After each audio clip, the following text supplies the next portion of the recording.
Hello, how we doing, icons? It's your girl, a petting diva of a petty inspires, still taking us on love and finance, building wealth as a couple. Last episode, we're talking about why do couples fight over money issues and how to overcome them. Today it's a different topic, but let me finish up and round up on how to fix fights over money.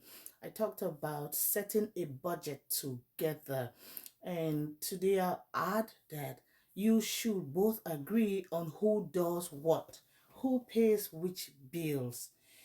There should be I pay this bill or we together pay this one. Who takes care of the school fees? Who takes care of the feeding? Who takes care of the leisure? Who takes care of the food in the kitchen? Who pays the bills?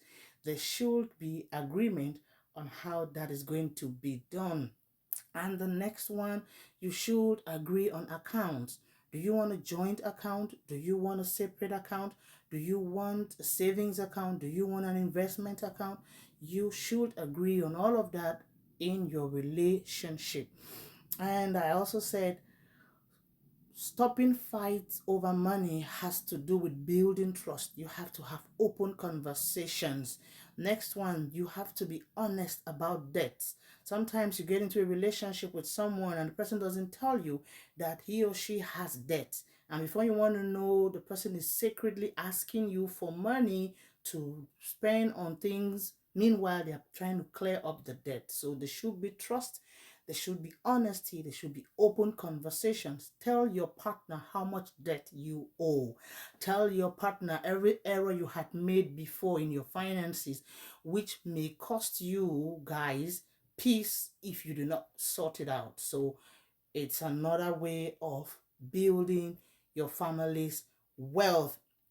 Today, what I bring to the table is how to talk about money without raising an argument or a fight. Remember, I told you money issue is very sensitive, and money issue sometimes is about power, it's about control, it's about trust, and it's about some people's insecurity. When you bring money up, they begin to feel insecure, they begin to panic because they do not know how to manage it. But as a couple, you must make an intentional step, an intentional effort to manage your money together. Talk about it.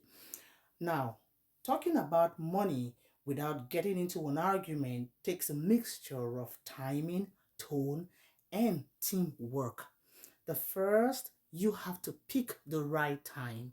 Lady, you should know the right time. It's not when a man comes home and you just spill it on his face. Oh, what happened to the $100 in the account? What happened to the 30,000? What happened? No, no, no, no, no. You have to pick the right timing. And secondly, you have to start with your shared goals. Honey, remember we had the plan to do this?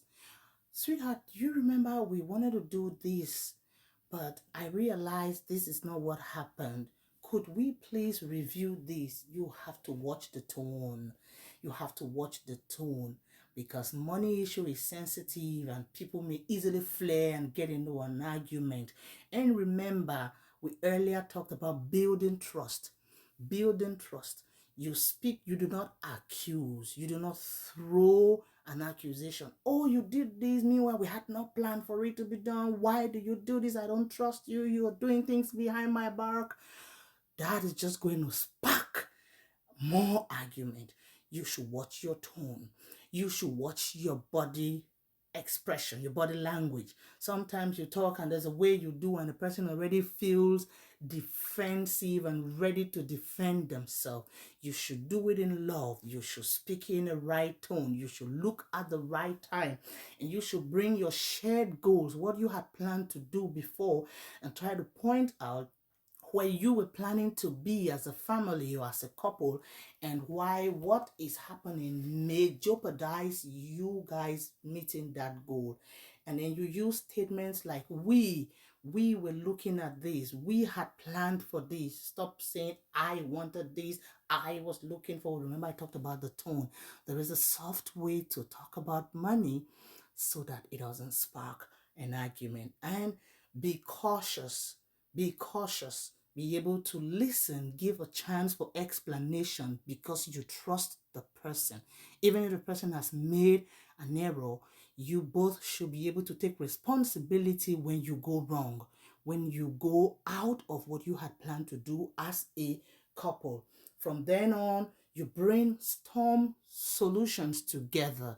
Don't say, oh, you brought this mess, you should bring a solution. No, you can together agree on what could work better to help you both get out of where you find yourself and keep focus, get back on track.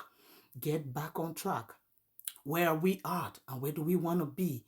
What error have we made and how can we fix it? And if possible, if need be, you can get an expert advice and continue to win as a couple. Yes, you can do it. You're doing so well already. Courage until I come your way again. It's your girl, Petin Diva. Continue winning as a couple in your financial goals. Bye-bye.